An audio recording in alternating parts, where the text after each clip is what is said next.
We are quite pleased with the level of cooperation we have received from the leadership of the Hawaii Emergency Management Agency thus far. We are disappointed, however, that one key employee, the person who transmitted the false alert, is refusing to cooperate with our investigation. We hope that person will reconsider. We certainly do not want to overlook these successes, but as recent events have shown.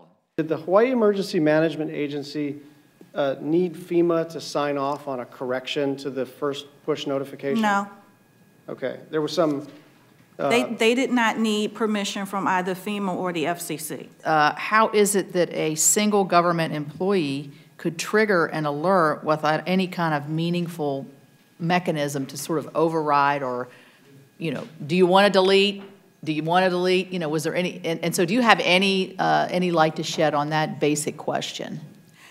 That's actually one of the issues that we're exploring as part of our investigation, what Hawaii's process, what happened and what Hawaii's process was. All of your testimony gets made a part of the written record.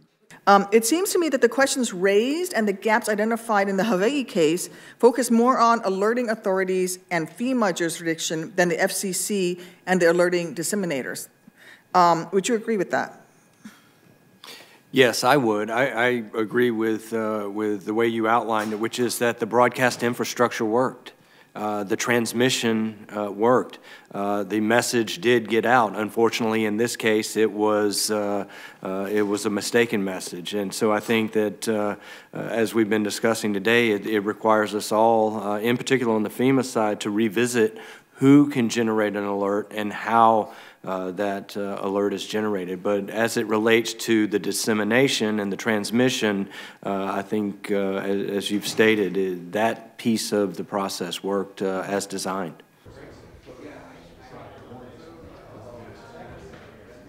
In this case, is my understanding the way it worked is that FEMA, through this IPAWS system, can delegate out. In this case, it was to a state agency, some of that responsibility for you know, the alert, and then and whether or not that process needs to be modified is something we'll take a look at.